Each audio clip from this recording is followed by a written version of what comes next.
BFM Business et Tech & Co présente De quoi je me mêle? François Sorel. Voilà notre deuxième partie de quoi je me mêle. Christophe Joly est avec nous. Salut Christophe. Salut François. Quel plaisir de te retrouver mon cher Toujours, Christophe. ouais, plaisir partagé. Voilà, une fois par mois, Christophe vient nous voir pour, encore une fois, dépoussiérer la tech et nous raconter de belles histoires concernant des produits qu'on a tous utilisés. Alors pour certains qui se sont pérennisés, d'autres qui ont disparu. C'est pas ça l'histoire en fait. L'histoire c'est de nous rappeler de bons souvenirs et de revenir sur la genèse de produits révolutionnaires. Cette semaine, gros plan sur la GoPro. Ouais, la GoPro qui a été lancée en 2002. À l'époque, c'était la folie, la GoPro. Tout le monde voulait sa GoPro. Tout le monde voulait sa GoPro. D'ailleurs, c'est même une marque qui est devenue un nom générique. Oui, c'est vrai. Cam, c'est presque une GoPro. Alors Évidemment. peut-être une autre marque. Évidemment. On est en 2002, quand 2002. La GoPro commence. 2002, si tu te souviens, c'est le développement d'Internet, avec l'explosion de la DSL, le début du câble. C'est aussi l'explosion de la bulle Internet. Ouais, pas de smartphone encore à l'époque, Non, rappelons-le. pas encore de smartphone. BlackBerry commence tout juste à émerger avec les mails sur le téléphone. C'est l'année du lancement de Free, qui va quand même bouleverser le marché des fournisseurs d'accès Internet. Je ne sais pas si tu te rappelles des marques DFA à l'époque. Tiscali, Club Internet, AOL, Neuf Télécom. Souviens-toi, ça coûtait 45 € par mois pour s'abonner à 512 kilobits en termes de début. Ouais. Et Free est arrivé avec 30 €. C'était les prémices de la DSL, en fait. Oui, c'est ça. Et à l'époque, il y avait 600 millions d'internautes abonnés, d'internautes dans le monde, 5 milliards aujourd'hui. Ouais. Il y avait 1 milliard d'abonnements à la téléphonie mobile, 9 milliards aujourd'hui. Donc, tu vois, c'était quand même il y a très très longtemps. À l'époque, on communique surtout par SMS. Et puis LinkedIn, Skype, Facebook, Twitter, YouTube n'existent pas encore. Donc c'est la préhistoire presque quand même par rapport à ce dont on va parler aujourd'hui. Et pourtant, c'est les prémices. Enfin, c'est là où GoPro commence à exister, en fait. Commence tout juste, en fait. Commence en 2002, tout juste. La genèse, quoi. C'est la genèse. Nick Woodman, qui est le fondateur, toujours patron de GoPro, à 27 ans. C'est un entrepreneur américain qui a déjà vécu 2 échecs dans une plateforme de marketing et un site de jeux en ligne qui ont sombré dans le cadre de la bulle Internet qui est éclatée. D'accord. Pour changer les idées, il part faire du surf. Et là, il a l'idée de capturer ces sessions de surf. Comment ? En fixant une caméra à son poignet. C'est incroyable. Alors caméra, tu vas voir, c'est pas tout à fait une caméra. En tout cas, la GoPro est lancée en 2005. Donc il en a vendu quelques-unes. Il a fait un truc artisanal. Il a acheté des bracelets là où il était en vacances. Il a fixé lui-même l'objectif sur le bracelet. C'était donc artisanal. Il en a vendu. Mais le GoPro tel qu'on la connaît, tu vas dire quelque chose? Non, je veux simplement vous dire que, en petit clin d'œil, en septembre 2023, j'avais reçu Nick Woodman dans Tech & Co. Qui était venu à Paris et on avait fait une interview assez intéressante où il raconte justement tout ça, qu'il était au bord du gouffre en fait, quand il avait mis au tapis les 2 boîtes qu'il avait lancées. Il n'avait plus rien et il avait eu cette idée, il avait été obligé d'emprunter de l'argent, je ne sais plus à qui, mais il n'avait plus rien du tout. Et il nous raconte tout ça, donc c'est toujours en replay sur le site de BFM Business. C'était en septembre 2023 l'interview de Nick Woodman. Ça, finalement. Il y a 3 ans, quasiment.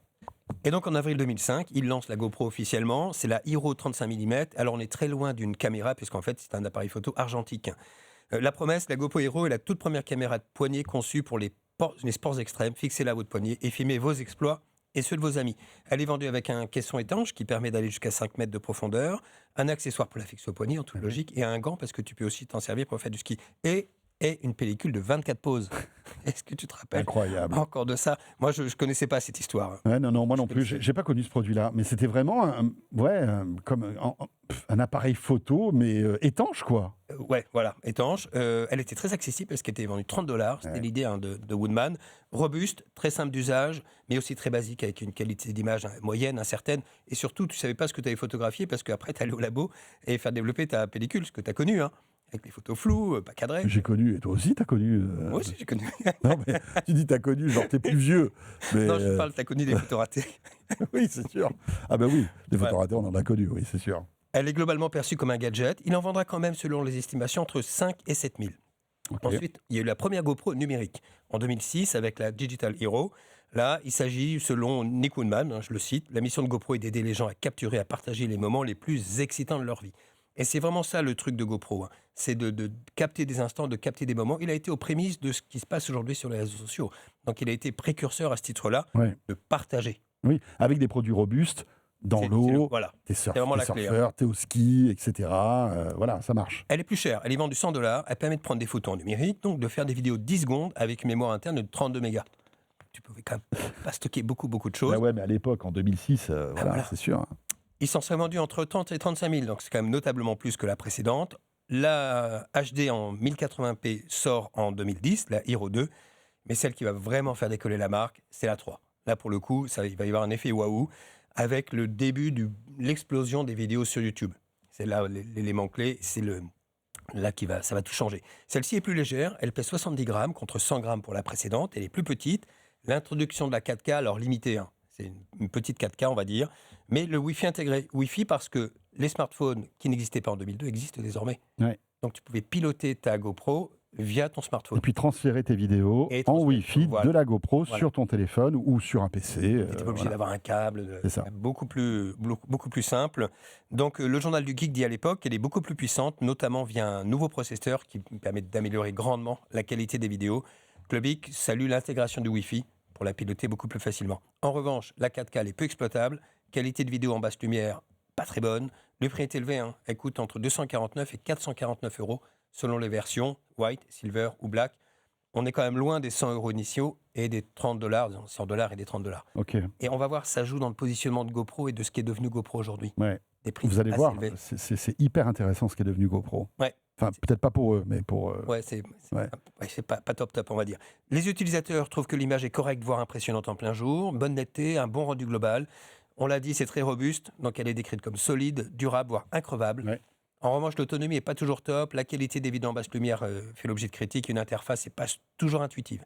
Tout ça sera corrigé avec la 3+, là, qui sera une amélioration, notamment avec plus d'autonomie et un Wi-Fi 4 fois plus rapide. Là, on est en 2013, hein, c'est ça. On est en hein 2013. Ok. 2014, là, c'est l'explosion. Et tu vas voir, quand on va raconter ce qui est GoPro aujourd'hui, on va prendre la mesure de ce qui s'est passé pour cette marque.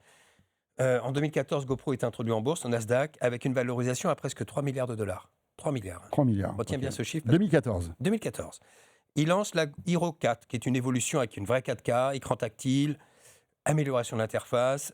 Les médias considèrent que c'est une bonne amélioration, mais il n'y a pas l'effet waouh qu'on a eu sur la 3. Ils attendaient un petit peu mieux, et c'est là où GoPro... Oui, c'est-à-dire qu'il y a des innovations, mais incrémentales. Voilà. Voilà. Et c'est ce qui va se passer par la suite. Ceci étant, en 2015, GoPro atteint 1,6 milliard de dollars de chiffre d'affaires. C'est quand même énorme, hein, Ouais, ouais. sur un marché quand même pas de niche, mais bon, on est sur des action cam. Hein. Et 6 millions de caméras vendues, ils détiennent entre 70 et 90% du marché. Moi, ça me fait penser à des leaders type Nokia, qui avaient à un moment donné Ouais, sur les smartphones bien 80%, puis on sait ce qu'ils sont devenus. Ouais, en ouais, quelques ouais, années. ouais. Alors, je ne souhaite pas le même sort à GoPro, mais on voit que la position de leader peut être fragilisée Bien sûr, bien assez sûr. rapidement.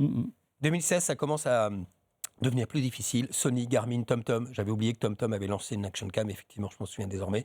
Puis tu as eu Xiaomi, Insta360, DJI à partir de 2019. Le marché se fragmente, donc la situation de monopole devient un peu plus compliquée. On Ouais, a des smartphones. GoPro n'est plus exclusif, en N'est fait. plus Finalement, les exclusif, gens ne sont plus fans de GoPro. Moi, je me souviens, il y a une époque où les gens voulaient, et notamment les ados, voulaient leur GoPro. Ah, c'est une marque, en fait, en et, soi. puis, et puis, c'était très statutaire.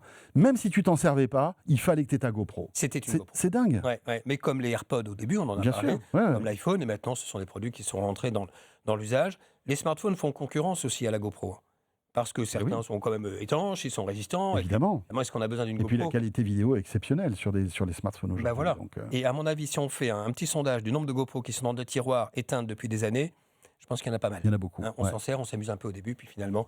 Et puis l'idée, c'est de filmer tes exploits. Alors, je sais pas moi quels exploits je ferais filmer, je vois pas. Non, moi non plus. Voilà. Non, mais Donc, c'est vrai, il faut être sportif. Ah ouais. Tu fais du skate, tu fais du vélo, du VTT, t'accrocher ça. Enfin, Voilà. il y a eu aussi toute cette période, et d'ailleurs, ça continue encore aujourd'hui. Hein. mon fils en a une, il adore. Hein. Voilà. Il filme ses exploits à VTT, ses chutes parfois. Mais c'est quand même, on va dire, une niche, C'est quoi. une niche, voilà. Voilà. Est-ce que tu te rappelles du drone Karma? Oui, alors ça a été un truc incroyable, ça. Je crois qu'ils l'ont sorti, ils ont été obligés de l'annuler tout de suite. Ouais. Ça a été, je crois, ce qui a précipité GoPro Ça les a pas aidés. dans les... Voilà. L'idée est plutôt chouette. Hein. L'idée, c'est de mettre une GoPro sur un drone et pour filmer à hauteur, ce qu'on fait aujourd'hui de façon assez naturelle. On est en 2016. Gros problème, c'est que la batterie se décroche. Donc, ce qui est embêtant pour un drone, quand même. voilà. Donc le drone, il rappelle 100% de la production. Mon Dieu. On est en novembre. En février 2017, il relance le produit, mais hélas, c'est trop tard. La confiance n'est plus là. Le produit était assez cher, hein, $800 sans la caméra. Donc c'était comme un gros investissement. Et puis en fait, DJI arrive avec le Magic Pro, plus performant, moins cher. Donc tu l'as dit, ça va fragiliser GoPro sur ce marché. Ensuite, les GoPro évoluent. Tu l'as dit tout à l'heure, hein, ils amélioraient de génération en génération. Donc en 2016, ils introduisent la commande vocale et un stabilisateur, un zoom sur la 6, le live stream sur la 7, le 360 sur la 8, puis d'année en année. Mais GoPro ne fait plus la différence en fait par rapport à ses concurrents chinois et surtout ils sont chers. Donc en 2020, ils tombent à 50% de part de marché. Ouais. Ce qui est déjà bien quand même. Ce qui est pas mal. Mais bon, ils étaient à 70 avant. Oui, entre 70 et 90. Bah oui. Et en fait aujourd'hui, Nick Moodman est toujours le patron. Donc ça, pour le coup, ça n'a pas bougé. On en est à la génération 13, l'Hero 13, qui est vendu 450 €. La Max 360, vendue 400. Et la Hero en entrée de gamme à 230. Donc les prix sont toujours élevés. Le marché mature, il est très fragmenté. Il y a une offre pléthorique désormais de marques qui vendent des produits à prix cassé. Sauf que le leader, désormais, c'est DJI à 60% de part de marché. Et oui, c'est ça. Et GoPro, ils sont tombés à 20%. Ouais. Donc là, ça commence à C'est dur. devenir un peu tendu. Mais c'est terrible parce que je te coupe. Aujourd'hui, DJI, qui est une boîte tellement innovante, incroyable, DJI. Franchement, ils ont sorti des petits drones qui coûtent rien du tout et qui suivent en fait les sportifs dans leurs exploits. Tu vois, tu fais du VTT, le drone va te suivre. Ouais. Donc en fait, c'est une GoPro, mais 1000 fois mieux parce que tu vas avoir un résultat au lieu d'avoir ta GoPro accrochée à ton casque. Là, la GoPro va te suivre, va te filmer. Elle arrive même à te dépasser parfois pour te prendre de face et après aller derrière toi. Tu vois, enfin, ça fait des plans qui sont incroyables, cinématographiques en fait. Et tout ça pour le prix d'une GoPro. Donc c'est compliqué. Donc à partir du moment où tu as décroché un peu le marché, c'est compliqué de reprendre l'ascendant. C'est sûr. Et tu l'as dit, il n'y a plus d'effet marque GoPro. Maintenant, moi, je peux avoir de mec qui se voudrait que peu importe. Donc le chiffre d'affaires en 2025 était de 652 millions de $. Je ne sais pas si tu te rappelles le chiffre d'affaires de tout à l'heure. C'était 3 Non, c'était 1,6 milliard. 1,6 milliard, oui. Voilà. Oui, c'était la valorisation, 3 milliards. La valorisation à 3 milliards. Aujourd'hui, la valorisation, c'est à peu près 150 millions de $. Mon Dieu. Ah oui. Donc c'est une dégringolade. Ils ont perdu 93 millions de $ l'an dernier. Ils ont vendu 2 millions de caméras contre plus de 6 millions dans l'époque la meilleure. Et en fin d'année, il est question de supprimer à peu près 20% des effectifs. Ouais. Donc l'avenir est un peu sombre. Ils souhaitent se repositionner vers du premium plus, des marchés pro pour tenter de se développer, des services, notamment des services d'abonnement, à mettre de l'IA. Mais pour le coup, c'est quand même une histoire que je trouve un peu triste, d'une marque qui a été largement leader, qui a initié un marché, et qui n'est pas parvenu à... Ouais, et puis à l'époque, c'était l'outil de l'époque, en fait, on va dire. Et puis aujourd'hui, c'est plus l'outil de l'époque, parce qu'on est passé à autre chose. On est passé à autre chose. Le smartphone le fait très bien. Aujourd'hui, tu as des lunettes même. On n'a pas parlé des lunettes connectées, mais finalement, les lunettes, c'est une GoPro hyper miniaturisée dans une monture, tu vois. Et ça, c'est aussi, c'est un truc de dingue. Enfin voilà, intéressant tout ça. Intéressant. Voilà, l'histoire de GoPro. Merci triste, beaucoup. Bon, triste, oui, d'accord. Bah, écoute. La vie, tu veux dire. Mais voilà. Mais je vous invite à retrouver cette interview de Nick Goodman. C'était dans Tech & Co, je disais, en septembre 2023. Et je la regarderai avec plaisir. Ouais. Et puis un mec hyper cool, très sympa. Voilà. Donc c'était en 2023. Il avait un peu plus d'espoir concernant GoPro. Il faudrait peut-être le réinviter pour voir justement ce qu'il compte faire. Merci beaucoup Christophe. Merci à toi. Christophe Joly, donc journaliste et expert de tous ces produits qui vont et qui viennent. Ouais, qui vont et qui viennent. Tu nous prépares d'autres petites histoires intéressantes. Le prochain est déterminé. C'est vrai ? Ouais.